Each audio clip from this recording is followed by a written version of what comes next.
সদ ওজুদাস রহমাতাল লিল আলামিন, সদ ওজুদাস রহমাতাল লিল আলামিন, মসজিদে ও সুদ হামাও এই জমিন, সদ হাজার রহমতে যায় আবিরি, বড়য়ে বড়ওয়ালে পাকে তৈরি।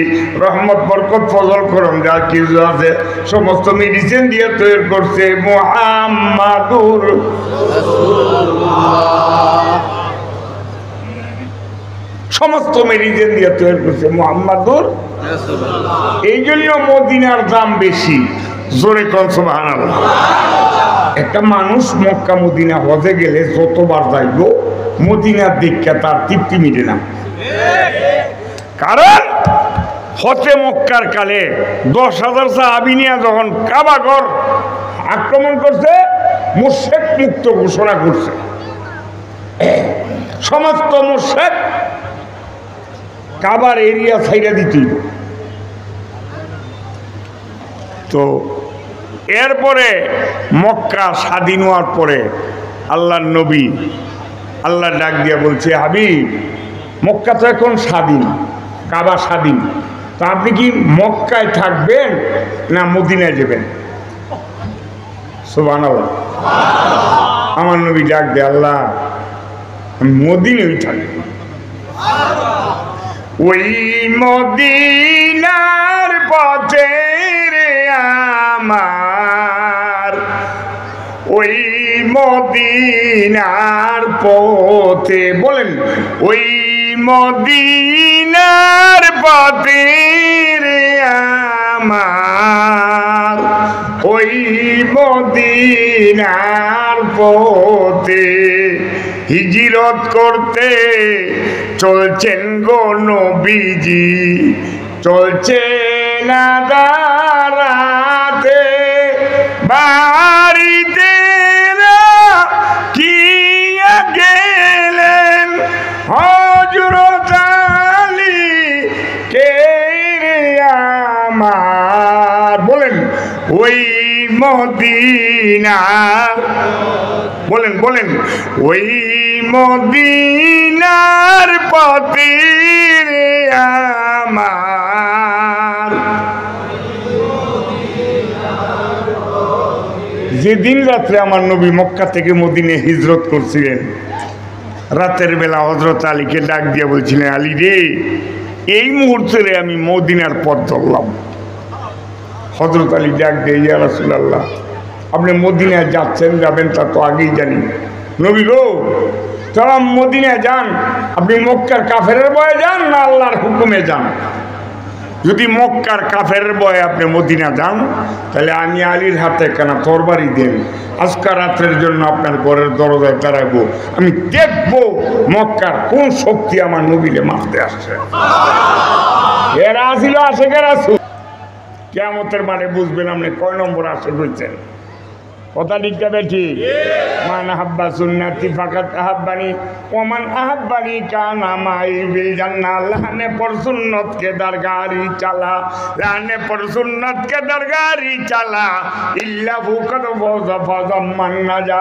সুন্নতের লাইনের পরে রাইখা যদি জিন্দেগির গাড়ি চালাও, জিন্দেগির গাড়ি বন্দেগি নিয়ে জান্নাতে ঢুকবে। কথা ঠিক যাবে ঠিক? সুন্নতের লাইনের পরে রাইখা খাইলো বন্দেগি, ফুইলো বন্দেগি, পেশাব করলে বন্দিগি, পায়খানা করলে বন্দিগি, ব্যবসা করলে বন্দিগি, রাজনীতি করলে বন্দিগি, বিভিন্ন লোকের কথা কইলেও বন্দিগি। কায়দাটা কি কায়দা? সুন্নতের কায়দা। কোন কায়দা? ধরে সুন্নতের কায়দা। নবীরে ভালোবাসতে হলে সুন্নতের আমল করে ভালোবাসতে হইব। কথা ঠিক যাবে ঠিক? আপনি কয় নম্বর আশেক? কিয়ামতের মাঠে বুঝবেন আপনি কয় নম্বর আশেক হয়ে গেছেন। জোরে কোন আল্লাহু আকবার। লাইলির বাড়িতে এক পেয়ালা শরবত খাওয়াইব, শরবত। খবর পাইয়া লাইলির বাড়ি ভরে গেছে যুবক ছেলে, হাজার হাজার যুবক। লাইলি কয় আমি এক পেয়ালা দুধ খাওয়াবো আমার মজদুরে, আমার দি বাড়ি ঘর বইরে গেছে জুয়াইনা দিয়া। বড় এক মশলা রাখ দিছে, আয় তো দেখতো জুয়াইনারা কি চায়। এই যুবকেরা আপনারা কি মজদু? হয় ইনশাল্লাহ, দোয়া করেন। লাইলিয়াতে শরবত খাইতে চান? ও হ্যাঁ ইনশাল্লাহ। কোন সময় দিবেন? আরে মিয়া লাইলি তো মেডিকেল, ও রক্তের দরকার। দেখেন না বিরাট বড় সাক্ষু ছুরি আর বালতি দিয়ে দিছে, রক্তের দরকার। কে আছে রক্ত দিবেন? তাড়াতাড়ি দেন। এই বিরাট বড় বালতি আর ছুরি দেখে এই মজদুরে দৌড়। আরে বাবারে বাবা, যেই বড় ছুরি রয়েছে কারে কোন ভাগটা গাই মারে এটার কোনো স্টেশন নাই। ময়দান শূন্য হয়ে গেছে।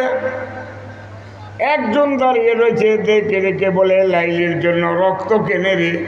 হাতের কবজা পেতে দিলাম, লাইলির জন্য রক্ত কেন? লাইলির জন্য কলজালা খুললা দিতে আমি মজনু 24 ঘন্টা রেডি আছি। গোপে মজনু নামে লাইলা আমি কুহলাম, গুপ্তে মজনু নামে লাইলা আমি কুনাম, কাতরে কুদরতা সালিমি দে हम इश्क मौला काय को बाजी लाइला बुआत, इश्क मौला काय को बाजी लाइला बुआत, इश्क मौला बेते बाजी लाइला बुआत। লাইলির জন্য প্রকৃতপক্ষে মজনু ছিল, পাগল ছিল মজনু। নবীর জন্য প্রকৃতপক্ষে দুনিয়ার জমিনে একদল লোক আছে, তারা নবীর উম্মত। ওই লোকটা হলো নবীর উম্মত, যেই লোকটার মধ্যে থাকবে নবীর সুন্নাত, ওই লোকটার মধ্যে থাকবে, ওই লোকটাই নবীর উম্মত। যেই লোকের মধ্যে থাকবে আমার নবীর কি, যার মধ্যে সুন্নত নাই সে নবীর উম্মত না। যার মধ্যে সুন্নত নাই তার মধ্যে সুন্নত নাই, যার মধ্যে সুন্নত নাই সে নবীর উম্মত না। যেই লোকটার মধ্যে সুন্নত আছে এই লোকটা আমার নবীর সুন্নত আছে। কথা ঠিক না বেঠি? কিয়ামতের মাঠে এই সুন্নত ওলা লোকগুলি আমার নবীর সঙ্গে উঠবে। মান আহাব্বা সুন্নতি ফাকাত আহাব্বানি ওমান আহাব্বানি কানা মাই ফিল জান্নাহ। লাহানে পর সুন্নত কে দরগারি চালা, লাহানে পর সুন্নত কে দরগারি চালা, ইল্লা ফুকাত ফজ ফজ মান নাজা। সুন্নতের লাইনের পরে যদি জিন্দেগির গাড়ি চালাও, জিন্দেগির গাড়ি বন্দিগি নিয়ে জান্নাতে ঢুকবা। কথা ঠিক না বেঠি? হযরত আলী নবীর আশেক ছিলেন। ডাক দে, নবী গো তরবারি দেন, আজকে রাত্রে আপনার ঘরের দরজা দাঁড়াবো, আমি দেখবো মক্কার কোন শক্তি আমার নবীরে মারতে আসে। চিৎকার করে কোন আল্লাহ। আমার নবী ডাক দে, আলী রে আমি মক্কার কাফের বয়ে মদিনা যাই না, আল্লাহর হুকুমে মদিনায় যাই। নবী গো আল্লাহর হুকুমে যদি আজকে আপনি মদিনায় যান তা আজকে হিজরতের স্মরণীয় রজনী, এই রজনীটা আমি আলী কি উপকারটা করতে পারে? আমার নবী আলী উপকার যদি করতে চাস ওই দেখ বিছানার মধ্যে আমার চাদরটা পড়ে রয়েছে, পারবি এই চাদরটা গায়ে দিয়ে আজকে আমার ঘরে ঘুমায় থাকতে? নবী গো চাদরটা হাতে নিচ্ছি, মুখে লাগাইছি, মুখে লাগায় চুমা দিয়া ডাক দিই, ইয়া রাসূলুল্লাহ আমি মদিনার নবী মক্কার নবীর চাদর গায়ে দিয়ে আজকে আমি আপনার ঘরে ঘুমাই থাকবো। আপনি ঘর থেকে বের হয়ে যাবেন, কাফেররা ঘরের ভিতরে ঢুকবে, মনে করবে আপনার চাদরের নিচে আপনার শোয়া, তরবারি জ্বালাই দিবে, আমি আলীর বডির থেকে মাথাটা উঠ হয়ে যাবে, আমি মরে যাব।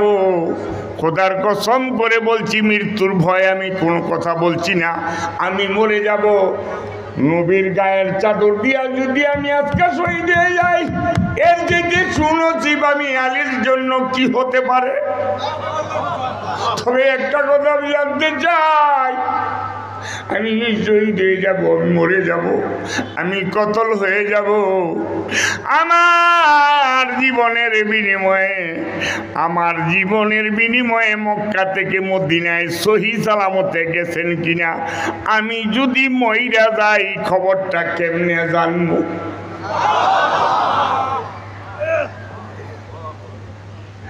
ইয়া রাসূলুল্লাহ আমি না হই জানলাম কিয়ামতের মাঠ সেদিন শুরু হয়ে যাবে। বাপ সন্তানকে পরিচয় দিবে না, স্ত্রী স্বামীকে পরিচয় দিবে না। ওই কঠিন বিপদের দিনে আমি আলী কি নবীর কিনারে জায়গা পাবনি। এই সমস্ত কথাগুলি বলে বলে হযরত আলী চোখের পানিগুলি ছেড়ে দিয়ে কাঁদে। আমার নবী আলীর মাথার পরে হাত বুলায়, ডেকে বলে, আলী রে, আমার মন কয় না তুই আমার চাদরের নিচে শহীদ হয়ে যাবি। আমার মন কয় তোরে মদিনায় দেখমু। তুই যদি আমি নবীর চাদরের মধ্যে শহীদ হয়ে যাস, আলী আমি কি নিষ্ঠুর নবী রে, আমি কি নির্দয় নবী রে। আমি আমার চাদরের নিচে তুই শহীদ হয়ে গেলে কিয়ামতের মাঠ যেদিন আসবে তুই আলী ছাড়া, সেদিন আমি নবী কোনোদিন জান্নাতে কদম দিতাম না। তারা ছিল আশিকে রাসূল। তুমি আর আমি জিলাপির আশেক, আমির আশেক, জামাতের আশেক না। মসজিদে আজান দিলে জামাতের আশেক না, নবীর সুন্নতের আশেক না। নবীর সুন্নত নিয়া দ্বিধা দ্বন্দ্ব, চিৎকার করে কর নাউজুবিল্লাহ। মুসলমানের প্রত্যেকটা আমলের মধ্যে ইহুদিরা ইন্ধন যোগাইতেছে। একদল বাড়ে গেছে বাংলাদেশও, কাবাল জুমা নাই,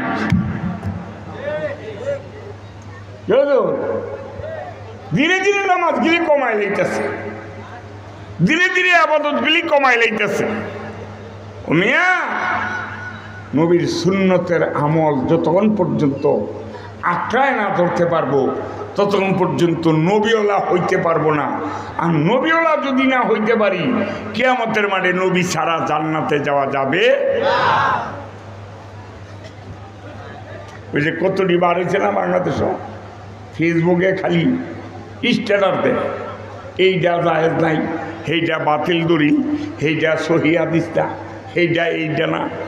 মানুষকে খালি কিভাবে দুর্বল করে দেওয়া যায়, মানুষকে কিভাবে নামাজকে আমরা মানুষকে হাতে পায়ে ধরে 2 রাকাত নামাজ পড়াইতে পারি না, আর হারা রানিং নামাজগুলি বন্ধ করে দিয়া মুসলমানের মধ্যে বিভ্রান্তি সৃষ্টি করতেছে। একটা কথা মনে রাখবেন, আমার নবীরে ছাড়া কেউ শাফায়াতের ক্ষমতা আছে? কোন ফিসাব মাযহাব, কোন শায়েখ? কিয়ামতের বেলায় আল্লাহ ডাক দিয়া আমার কাছে রাখলাম আমি মাফের ভান্ডারি, আমার বন্ধুর কাছে ছাড়লাম আমি উম্মতের কান্ডারি। আমি যারা কেউ মাফ করতে পারবে না, আমার বন্ধুরে যারা কেউ শাফায়াত করতেও পারবে না। সমস্ত নবী রাসূল ওয়ালিয়াউমাল কিয়ামাতি ওয়ায়াকুলু আদম সবিউল্লাহ, মুসা কালিমুল্লাহ, ঈসা রুহুল্লাহ, ঈসা নবিউল্লাহ, ইব্রাহিম খলিলুল্লাহ, ঈসা জাবিহুল্লাহ। কিয়ামতের মাঠে ওয়ায়াকুলু মুসা কালিমুল্লাহ ওয়াল ইয়াউমাল কিয়ামাতি ইয়া রাব্বি নাফসি, ইয়া রাব্বি নাফসি। আল্লাহ গো আমারে বাঁচান। কিয়ামতের মাঠে একটা কথাই শুধু বলবে, আকায়ে নামদারে তাজিদের মদিনা, নূরে মুজাসসাম, নূরের পুতুল সরকারে দু আলম সরদারে দু জাহা, মদিনার নূর, মদিনার পুতুল, মদিনার জমিনে শোয়া। উম্মতের নামের পরে কানতে কানতে, উম্মতের নামের পরে কানতে কানতে মদিনার মালিগুলি বিদায় যাচ্ছে। কেমন বলে আর নবী ডাক দিয়া বলবে, আল্লাহ আমার একটা উম্মত যদি তোমার জাহান্নামে খায়, তোমার জাত এবং পাকের কসম খাইয়া বলছি, আমি রহমাতুল লিল আলামিন কোনদিন জান্নাতে কদম দিতাম না।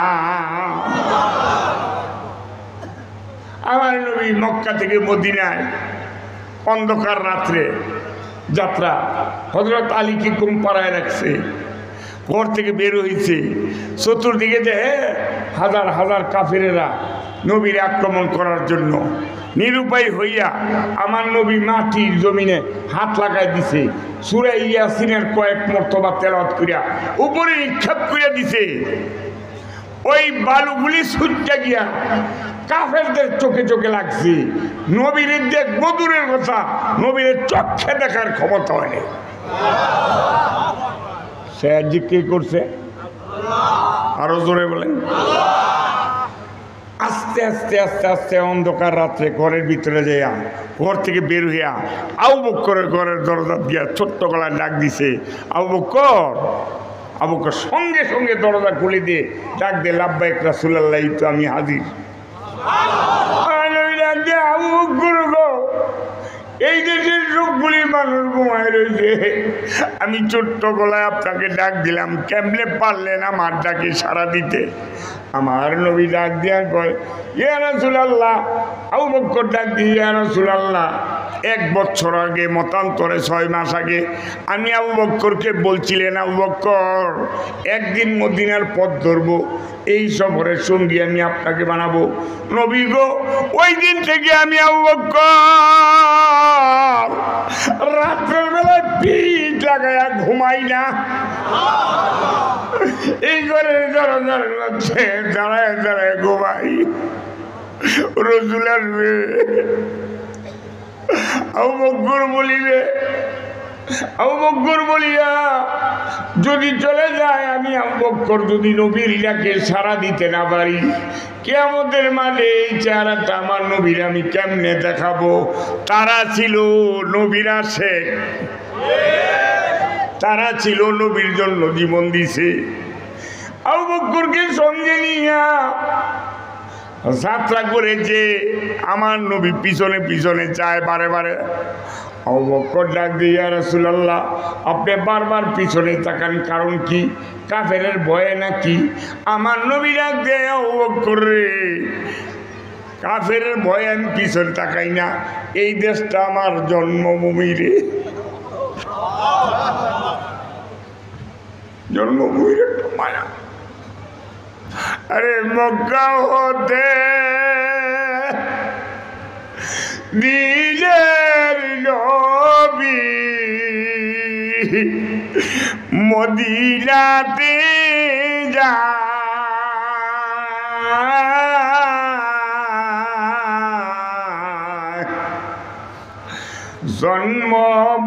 জন্মভূমির মায়ায় নবী ফিরে ফিরে যায়। জন্মভূমির একটা মায়া আছে, চিকন আছে না? সারা বছর ডাকাতে থাকে, ঈদ উপলক্ষে দেশের বাড়িতে যায়, বাসে যায়, লঞ্চে যায়, ট্রাকে যায়, রিক্সায় যায়, বেনে যায়, নৌকায় যায়, তারপরে বাবার বাড়ি যায়। বাচ্চারা কয়, আব্বু দেশের বাড়িটা তুমি বিক্রি করে নাও। বাবা রে, এই দেশের বাড়িটা এখানে আসলে আমার বাবার শরীরের জ্ঞান পাওয়া যায়। এই গাছটা আমার মা লাগাইছে, এই গাছটার দিকে তাকাইলে আমার মার শরীরের জ্ঞান পাই। এটা আমার জন্মভূমি রে, বাবার দেশ, মার দেশটা ছাড়তে আমার মনে চায় না। এই জন্য আমার নবী জন্মভূমির মায়ায় বারবার পিছে তাকাইতেন। জোরে জোরে কোন সুবহানাল্লাহ। জন্মভূমি মায়ের দেশ, পিতার দেশ, এটা আমার নবীর স্বার্থে খুব কষ্ট হয়েছে, কিন্তু আল্লাহ পাক হুকুম করছে মদিনায় যাইতে হবে। এই দেশে আর থাকা সম্ভব না। মদিনার সাহাবারা অপেক্ষা আমার নবীরে দেখার জন্য। মক্কার লোকেরা আমার নবীরে পাথর মারে, আমার নবীরে পাগল কয়, আমার নবীর গলা কন্ট্রাক্ট দিয়ালায়, আমার নবীরে কতল করবে, আমার নবীরে পাহাড়ে আটক রাখছে, আমার নবীর খানা বন্ধ করে দিছে। যেই নবীর উসিলায় আল্লাহ এই দুনিয়ার খানা বানাইছে। নবী যাইতে যাইতে যাইতে যাইতে যাইতে যাইতে রাতের বেলা হাঁটতে হাঁটতে গাড়ে সুরের পাহাড়ের কিনারে গেছে। 15 দিন আগে পাহাড়টা দেখতে আইছি, উপরের মাথাটা একটু হেলানো দেওয়া, গরুর চুড়ের মতন একটু বেঁকা হওয়া, এখানে গেছে আবু বকরকে নিয়ে। আমার নবী আবু বকর ডাক দিয়ে, রাসূলুল্লাহ, কাফেররা মনে হয় খবর পেয়ে গেছে গা, আর বাহিরে থাকা সম্ভব না, আসেন আমরা একটু লুকায় যাই। আবু বকর গিয়ে, আমরা এখানে কোথায় লুকাবো? কোন জঙ্গল আছে? এখানে কোনো বাড়ি ঘর আছে? নবী গো, এই গুহার ভিতরে লুকাবো। এই গুহার ভিতরে কি আমাদের জায়গা হবে? ইয়া রাসূলুল্লাহ, বাহিরে থাকলে কাফেররা আমাদের কতল করবো, আসেন আমরা গুহার ভিতরে চলে যাই। এই গুহার ভিতরে পরিষ্কার করিয়া আল্লাহর নবীকে ঘরের ভিতরে নিয়ে, গুহার ভিতরে নিয়ে আবু বকর নজর করে দেখে আমার নবীর ফাও মুবারক ফুইলা গেছে।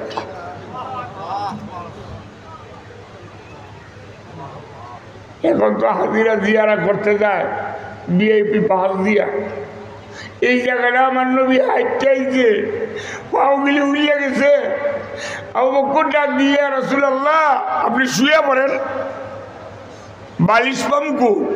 আবু বকর ডাক দিয়া কয়, আমার ডান রাত্রা আপনার জন্য বালিশ বানাই দিলাম, আপনি শুয়ে পড়েন।